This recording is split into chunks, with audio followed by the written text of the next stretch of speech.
We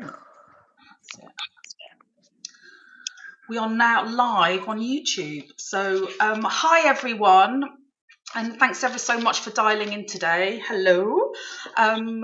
So can you do us a favour? If any of you have got access to YouTube, could you just log on to our live YouTube link as well? Because that helps with our Owly algorithms as well. That would be fantastic. Baby.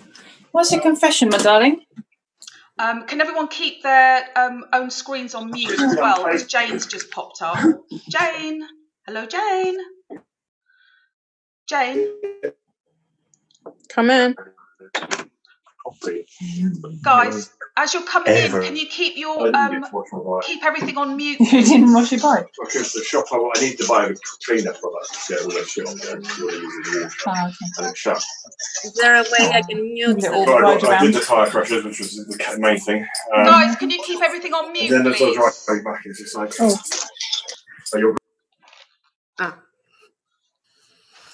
Jane?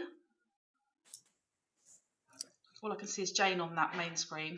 I think everyone is muted now. Is everyone muted? Okay, that's great. So we are live on YouTube at the moment. If you get an opportunity, if you can go onto YouTube and click the watch button, that would be fantastic, because that will keep our algorithm happy with all of us as well. That'd be fantastic. Keep your videos on silent. If you've got any questions, put them in the chat box at the side, or if you're on YouTube, put them in the chat on YouTube and we can pick them up and ask them all at the end. We're going to do wins at the end as well. So if you've got anything that you want to share with the group or anything to celebrate, please do let us know. I know a few of you are in the podcast award-winning, up for awards for podcasting. If you want us to vote for you, can you just jump in and just say vote for me? That's absolutely fine. Here's Iris today, so welcome to Iris. She's done lots on our YouTube channel this week, so all about airspace and the new planning rights that have been announced by Boris Johnson as well. So go and have a look at all that amazing content from Iris, so thanks ever so much. She's going to be talking today about planning, TPOs and local regulation. So thank you ever so much, and I'm going to hand over to you.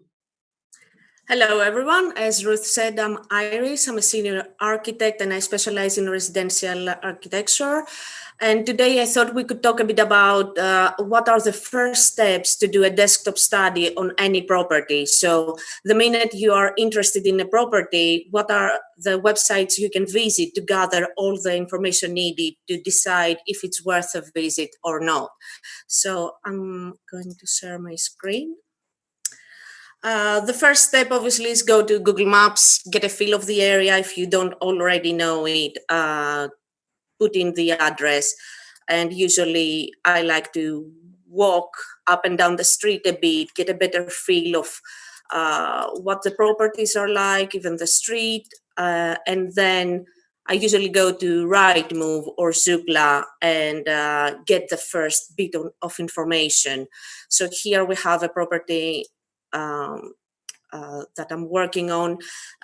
Usually Rightmove and Zoopla can give us information like some pictures, so I can see at what state the property is, some features, and usually, but not always, the floor plan.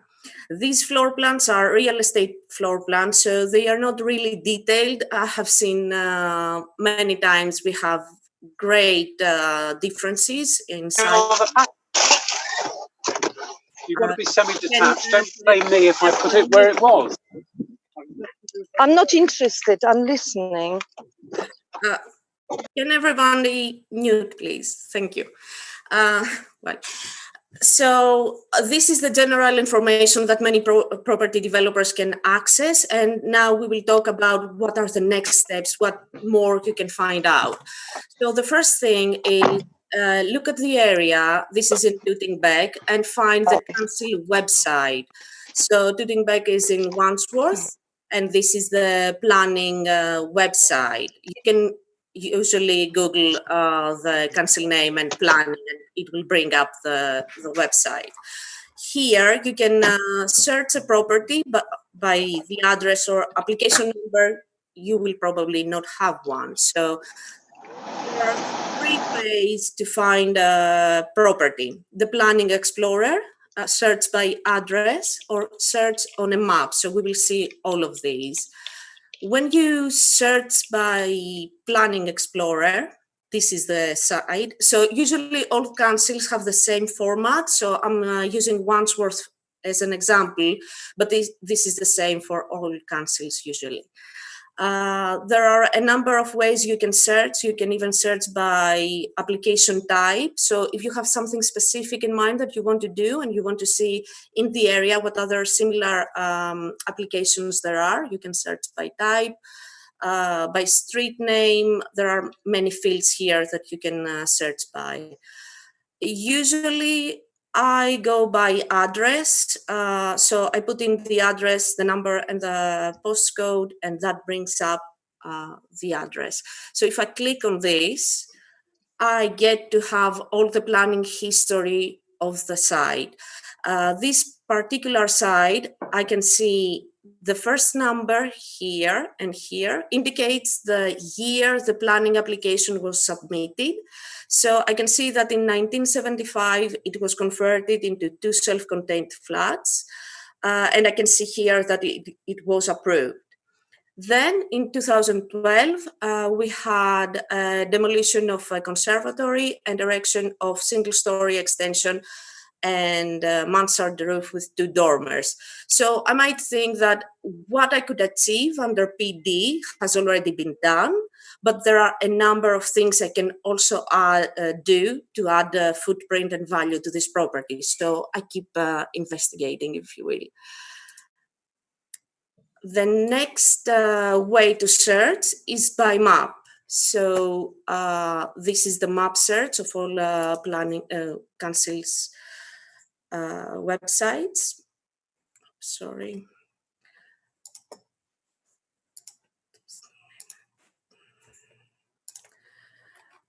Sorry about this. So I copy the address and I copied it here.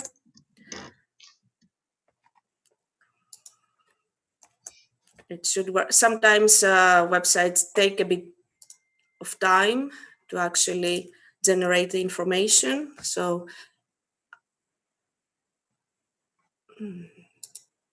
okay, it doesn't want to take us to the address. Sorry about this. So here you can see we have a pin on the property we're looking for. Well, this is actually not the property I want. So this is the property I'm looking at. I can see you can see here we have a number of information that we can see. The red ones are applications that are now live. So what is going on right now at the neighborhood, and I can see there's nothing going on.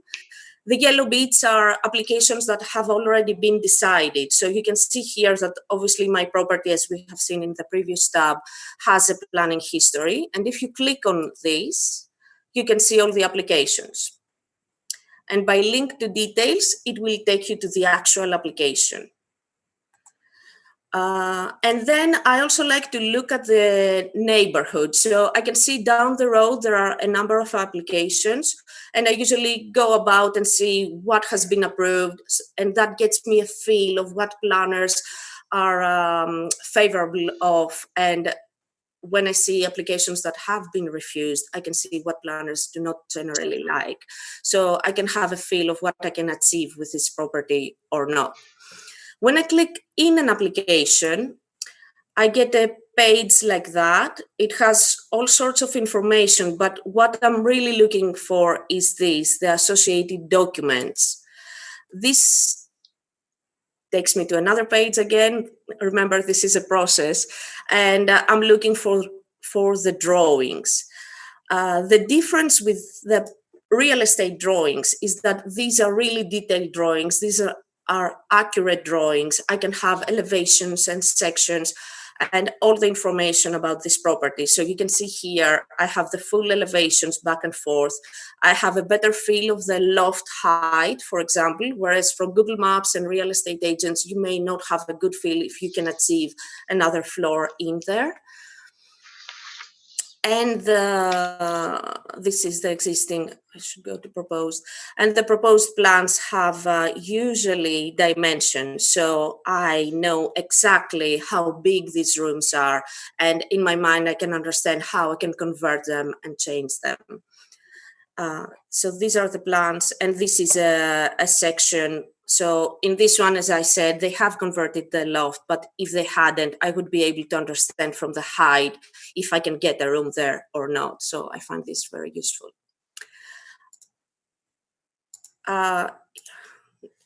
Another information we're looking for is TPOs. TPOs are the name means tree preservation order. So we have some trees that councils want to protect. They don't want them to be taken out. And this can restrict what you can achieve in a property or in a site. Usually most councils have maps where you can search and see if there are any TPOs on your site. For this example, I have used Cambridge because in London, we don't get many TPOs, but the further out you go from London, the more TPOs you can get. So you can see on the map of this council how many TPOs there are. So if you were looking at this property, for example, you can see how restrictive this is, as you wouldn't be able to extend in the back that easily, or you wouldn't be able to extend the full width of the property.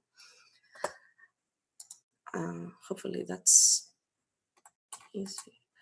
And then another element that we are looking for, and this may seem a bit complicated, but it's good to know from the get-go, is the flood risk. So you can easily just Google flood map for planning, and you will get that government page.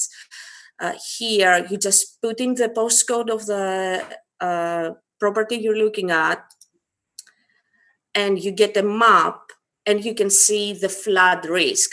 When your property is in a blue or yellow, that adds another level of complexity for the planning application.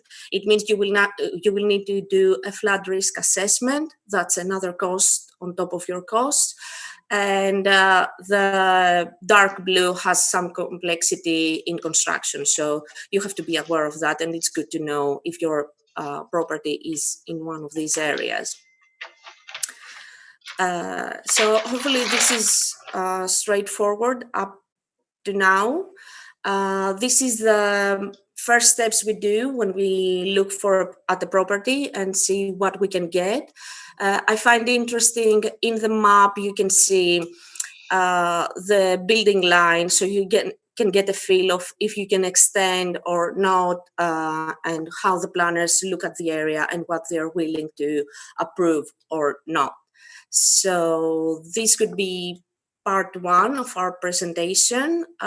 We've talked a bit about planning and TPOs, flood risk, and we will talk a bit more about how the overall planning regulations work in the overall area you're looking at part two. Thank you very much. Ruth?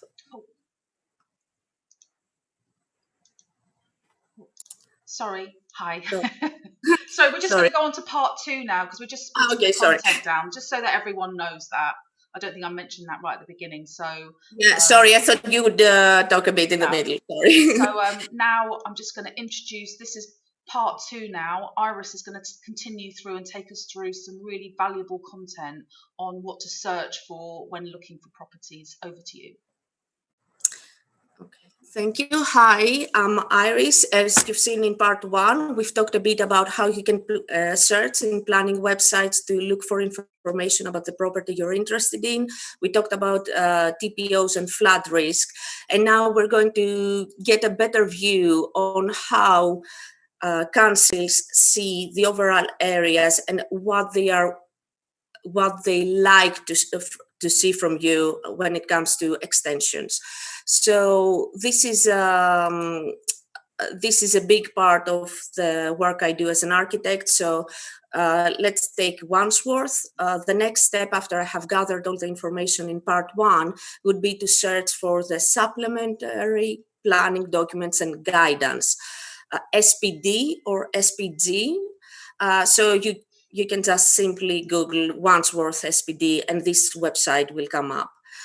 These, remember, are guidelines and not rules, but these are what planners are looking for in any planning application. So it's good to go by the guidance, but then again, remember that your architect should liaise with the planner, and even if you design something that's not exactly like the guidance, there are ways to get it approved. But this is a good start so when you're initially looking at the property.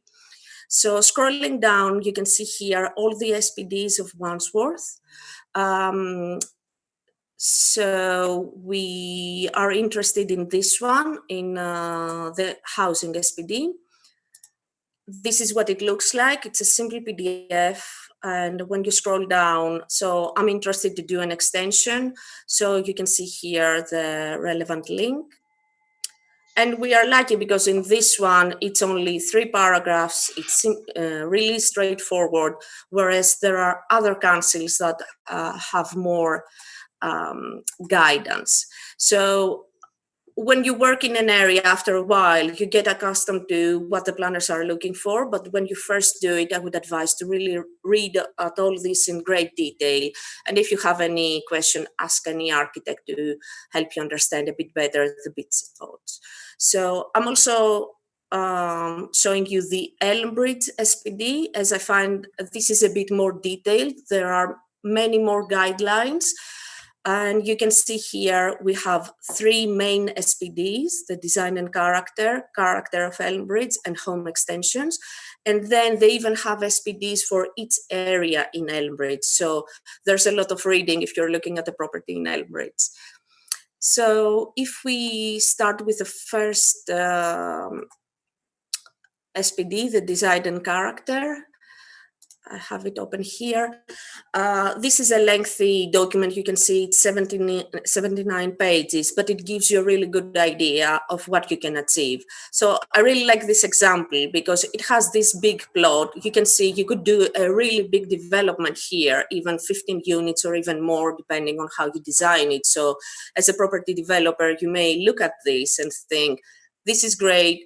I can have so much footprint, so much area built here, so many houses. But when you start applying the restrictions we talked about, such as the TPOs and the flood risk, you can see that the area you can actually use is so much smaller. So this can help you understand the price of that site and how much you would be willing to spend on this side. And remember, this is the same even if you're buying one house and you want to do a small extension in the back. And Elmbridge has also the home extensions SPD, where they actually have designed what they like to see when it comes to extensions. So as I said before, you may find a property that you cannot do anything under PD, but you can do extensions under full planning or householder application. So here we can see Elmbridge, they really like subservient extensions. They even bullet point what they like to see, and they have examples of things they don't want to see. So you can see here this type of modern extension. This is something they do not want to see. So this again helps you understand how much you can have there, how much floor area and what size of extension you could achieve in Elmbridge or in any council. They even have some guidelines about daylight and sunlight that helps especially in properties like this. You can understand the extent of the extension on floor plan level. And this is a really important guideline that I would like to talk about, the 45-degree rule. I'm not sure if you're aware of this, but this is the guideline most planners are looking for. So if you have the property you are looking to extend, and look at the neighboring property, and you should have the floor plan from the council's website as we showed on part 1. You can take the window and just draw a 45-degree line. And what this guideline says is that you cannot extend in that line. So this is, I know it's maybe too much of a detail, but it gives you, if you cannot do anything under PD and you're thinking of householder rear extension, you can actually understand that, no, I couldn't do much because I could only do half the width or 3/4 of the width. So this helps you again understand how much you can gain and how much value you can add to any property. And then again, Elmbridge is very detailed. They have sketches and you can understand how much you can extend on the roof, and all these little sketches help you with that information. Another, I would call it an app that I find it really interesting, is when you have a property and you're thinking of adding a porch or solar panels and you're not sure if you need a planning application or not, or what type of planning application. You can go to planningportal.co.uk and find the interactive house. I don't know how many of you have used this, but this is an amazing tool and it can help you understand any type of extension. So you can see here we have the house and many elements on it. And let's say I would like to add the porch and I do not know if I need a planning application. I can simply click on that plus sign, and here I have all the information I need. So it tells me if I need a planning permission and what type, and even some details about that. Building regulations, which as a property developer, you should be aware when you need to do building regulation approval and when not. And even greener homes, so how you can have a greener house. I find this really interesting because you can even search on the rear view what you could do, and even on the inside. So you can search any element that you're not sure of, and you can find out if you need a planning approval or not. Then we come to the EPC. I found this an interesting element for any property, as it can help me negotiate the price probably, or see the potential of that property. So you can go to epcregister.com and this page comes up. You simply put in your postcode and hit search reports. We're looking at number 18, but you can see we have all the properties here, and we go to show report. I think I have it open here, and there you go. You have the EPC right even before. I know many real estate agents have this information, but even if they don't, if there is an EPC, you can find it here. So for this property, we're here. We could go up to 82, but I find that if it's lower, if it's on the orange, it's something you could negotiate with on the price of the property. So that is in general and really quickly all the steps we would be making to do a desktop study. It can take from 15 minutes if you're really quick and have done it enough times, but it can be a rabbit hole. It can take so much time. And the last few months, we have found an app that can do all that desktop study for us. There are a lot of them out there. We at the office, we use Sprift. This is, you will see how quickly it is to gather all the information I talked about and even more information. So this is the main page. I just put in the address, and you can see here the web page is searching all the information and bringing it in to create a report. You've seen it was just 2 clicks and I have all my information. So this is my property. I have my map. I can see the neighboring properties. I can zoom out to see the whole neighborhood. This is the first bit of information I'm looking at. So I have one picture here. I can see a rough description of the house. So it's a 4-bed, it's terraced. I can see a price estimate, which this one I really like because it actually takes all the price information from the neighborhood and this property, and it gives you an estimate for today, as things are today in the market. It also brings up the tenure, so we can see from the land registry that it's a freehold, the title number, when it was last sold, and the price. So that's really useful again. Local authority, so you know it's in Wandsworth. If you have worked a bit with some councils, you may prefer some or try to avoid others, because planning can be a long procedure in some councils. It brings up the council tax. If it's conservation area, again, when a property is in conservation area, planning wise things can be a bit more tricky, and you even need a heritage statement, so that again adds to your cost. It brings up the flood risk. This property is not in a flood risk zone, so I know that. Floor area, plot size, and even some information about mobile and broadband. And this is the first bit. And then we go up here, where I find this really interesting, because I can see all the recently sold properties, and I can click and see how much it was sold for, what type of property it was, and even go and look at the dashboard. That means the screen of that property. I can see the listed buildings. Luckily, we don't have any, as we said here, tree preservation, land registration, even if a property is under offer. So I can see this one is, and what is for sale, even archived or to let. So you can see you can have the full information here. This tab obviously has all the photos as we've seen them in Zoopla and Rightmove. This property doesn't have a video tour. Floor plans, this one brings up the real estate floor plans, but as you can see here in planning, we get all the planning history of the whole road and immediate area. And by clicking here, you can go to the council's website. So you do not have to physically go, digitally go to the council's website and look for that property and look for the neighbors. You can have it all here. It even has the EPC, as we said.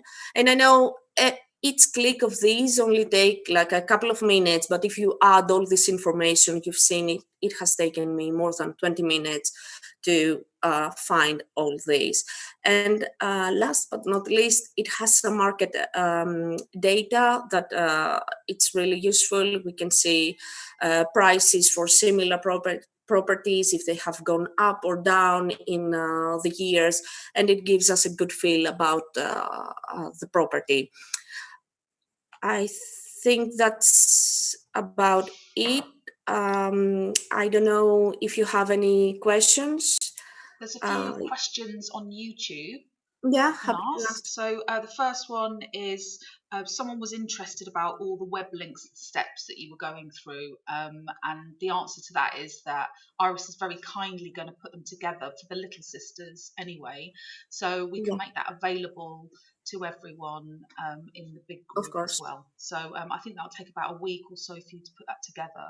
So as soon as that's been published, I think that's a great tool for all of us to use. There's a question here. You know, you were talking about roof space, the height of the roof space earlier. Yes. What is the minimum that you would look for in that roof space? So this has to do with building regulations. So the bare minimum would be 2.1. Me as an architect, I would advise 2.4. Imagine 2.1 is roughly the height of any door. This is, for me, it's quite low. And also when we're talking about the roof, if 2.1 is the highest bit, then the rest is even lower. So the more you get, the better. And for building regulations, the point where the stair arrives on the loft has to be 2 meters. Yeah, and obviously you've got all the boarding as well, so you've got the insulation. By the time it's all fitted out, it's actually going to be quite a low ceiling at that point, isn't it? I mean, exactly. That's really the minimum you should look for. Exactly. The height I'm talking about is the finished floor to ceiling height. So if you have a loft that it's not used and obviously it doesn't have insulation and everything, you should look for 2.6 or even more. A got another question here from Joe. What top 3 planning kind of within the planning system? What are red flags for you? What are your 3 top tips for red flags? From any searches that you would prevent you from doing that development? That's a really interesting question. So for me, the first thing I look at is the map. And if I see that there are for example, I'll take this, for example, let's say I'm looking at this property and I can see this property is longer than any other property on the street. That's one red flag. It means it will probably be too difficult for me to extend even more. Then what the planners are looking at is the size of the garden. So if you have a small garden, usually there is no regulation, but the guideline is the smallest garden you can have is 10 meters. Maybe you can achieve 8 meters in length. So for example, here, if I extend a bit more, then the garden that I'm left with is even smaller. Again, this is not a rule, this is just a guideline, but the garden size is important even as a selling point. So that would be it.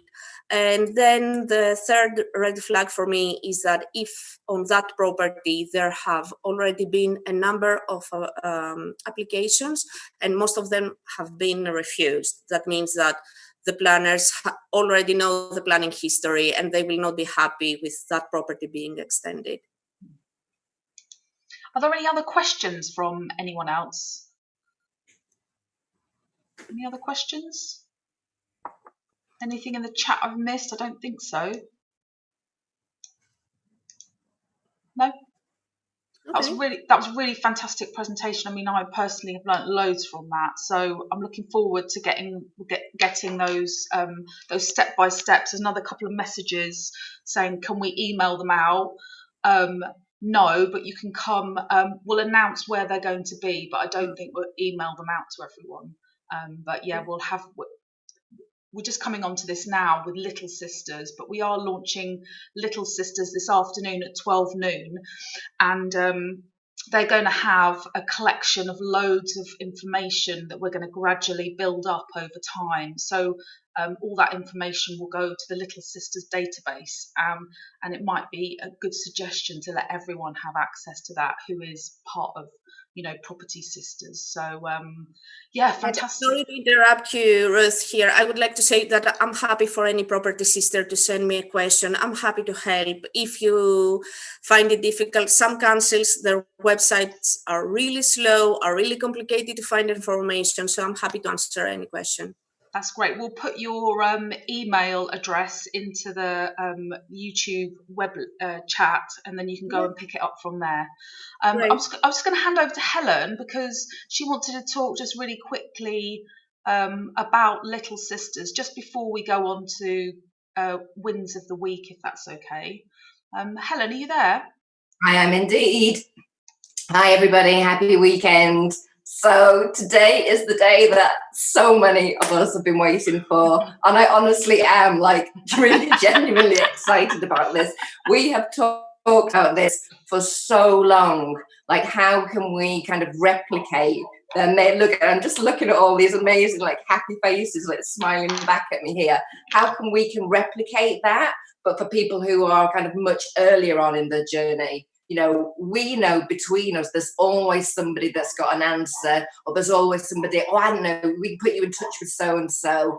And that kind of support and that breadth of knowledge that we have, we want kind of the less experienced people to have it as well. So 12 o'clock, our little intro video that me and Luce Warwick did will be going live on YouTube, and also in there, and I do my good little point down as you're supposed to do, is to the link. So for anybody that wants to apply, if you know anybody that wants to apply, click on that, fill in their details, and then we've got a great group of big sisters squirreling away. I've been working so hard behind the scenes to get this set up. So that's the kind of process. And if you just indulge me just for 2 more minutes, I wanted to share something with you this week that just really moved me. so much that I kind of like copied it, plagiarized it, made it into a meme, shared it all over LinkedIn as well. But Ruth's words that she wrote kind of about her post about Little Sisters, because I just think it really epitomizes what the Big Sisters and the Little Sisters is about and what we're trying to do. So if you just let me read this to you. We want to change the world of property one brick at a time. We want to bring emotional intelligence to the table. We want to bring good housing to the UK.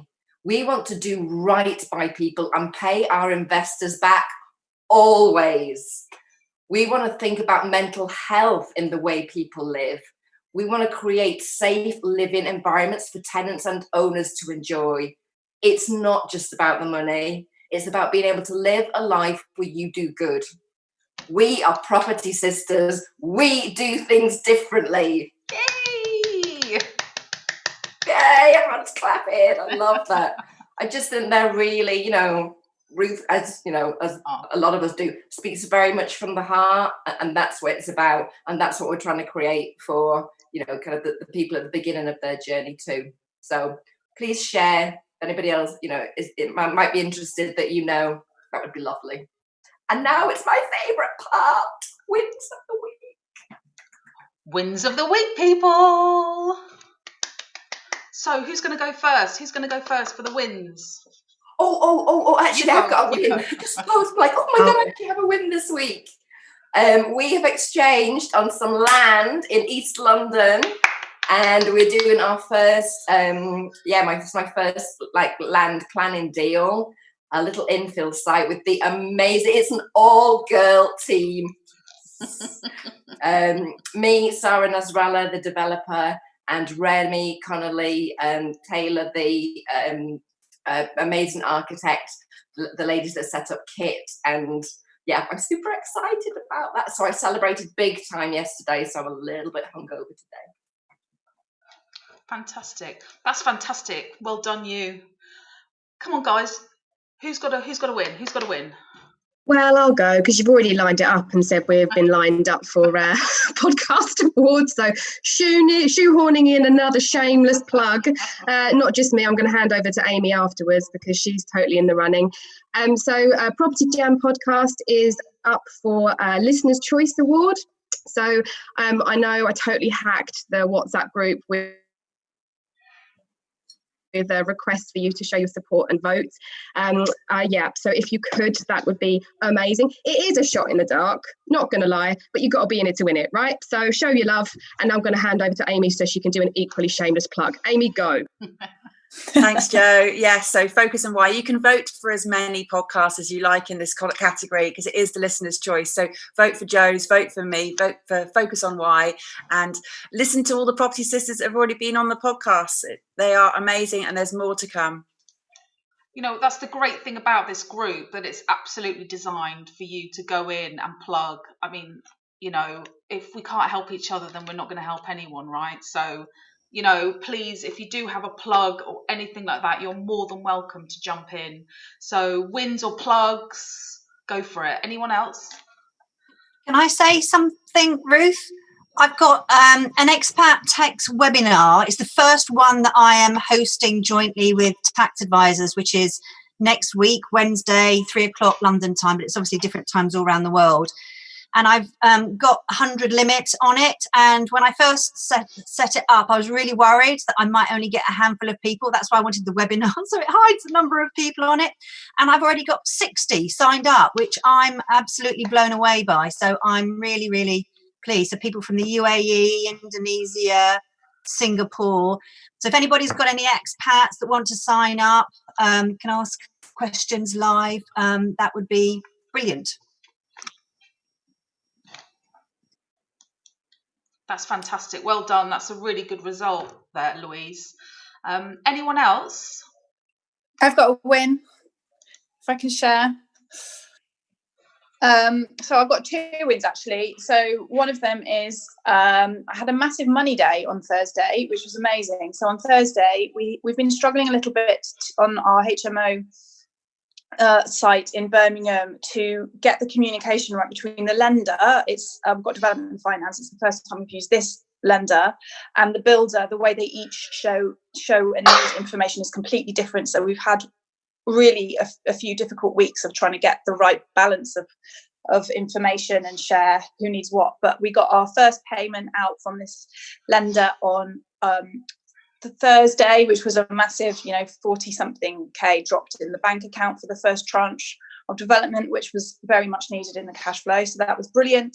And also I had 3 other money things happen in the same day, 2 of which were completely unexpected. So massive money day on Thursday.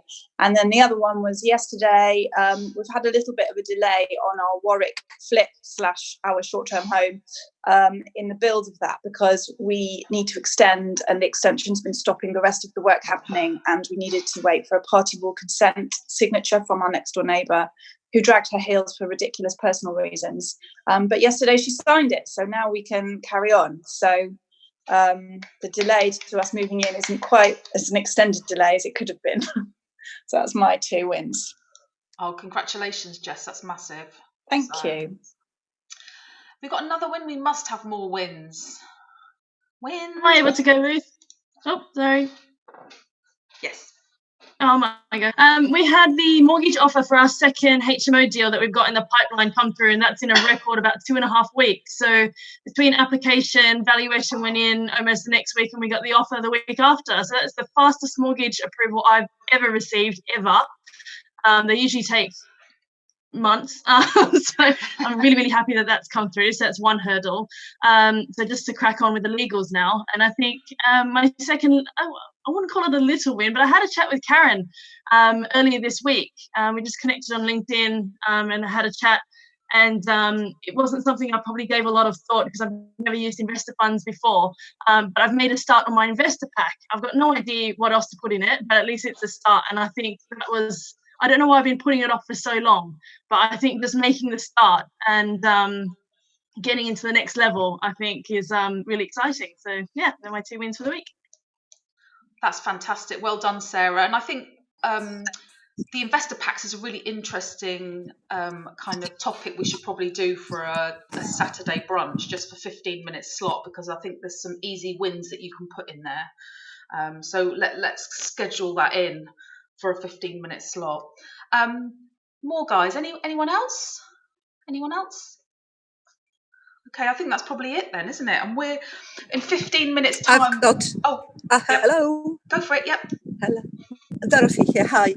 I've got a huge one as well. I've managed on Thursday. I've managed to finally complete on an amazing commercial to residential development, which we were trying to buy since November last year, and we were ready to go in February. And just before the lockdown, the seller actually pulled out. We had already our lender offer. We've done pretty much most of our legal searches and legal proceedings, and the buyer pulled out. And about 3 weeks ago, she re-entered the market. So we quickly jumped, got our lender to reoffer our lending. And they made a slide. So this is a warning for all of us girls. The lender gave us the offer for the amount of money we applied, and they made a mistake in the company name. So we went back to them and asked them to redo it. When they redid it, they actually dropped the offer by 46K, and that was literally days before completion. So we were left with finding the extra money, very, very quickly, which we managed to do. But here we are. We completed everything last Thursday. So hooray.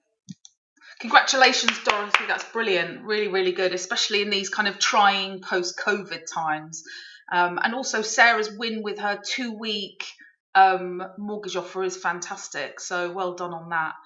Anything else, guys? Anything else?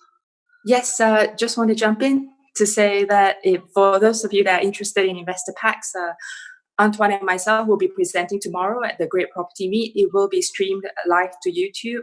It should be a long presentation. We are the only speakers on there, and feel free, you can bring our questions and ask us. So come and join us if you want to learn more about investor packs tomorrow. Oh, sorry, Monday. Monday evening at 7 o'clock, not Sunday. Can you post the link on the YouTube, on the sisters WhatsApp group, so that we know where to go? All right. Thanks, That'd Ruth. be fantastic. And Karen, do you fancy doing a 15-minute segment one month for us as well on it? That would be fantastic. Okay, sure. Let's chat about it offline. Fantastic. And Ruth, can I just say thank you to Karen as well, because on Ranjan's, I think it was one where Helen was on the panel on the YouTube video, someone was asking questions and Karen posted about my tax webinar in it. And I've got a sign up as a result of Karen mentioning on YouTube about my tax webinar. So I want to say thank you to Karen for that.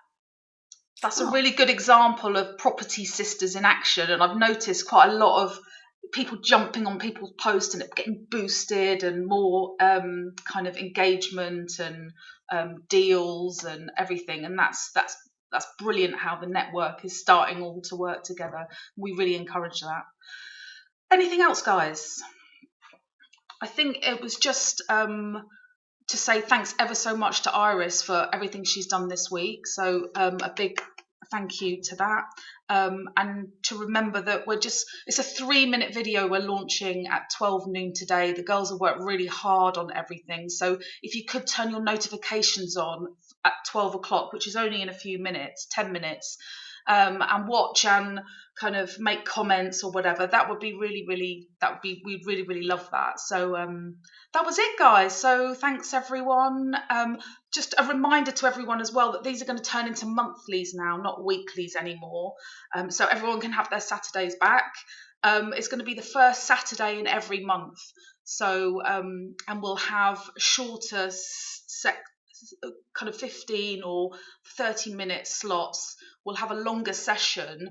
So if anyone's interested in sharing their knowledge, then please do step forward and let us know, and we'll get you booked into those slots. So the next one will be the first Saturday in August. So brilliant. Okay, guys, that's it.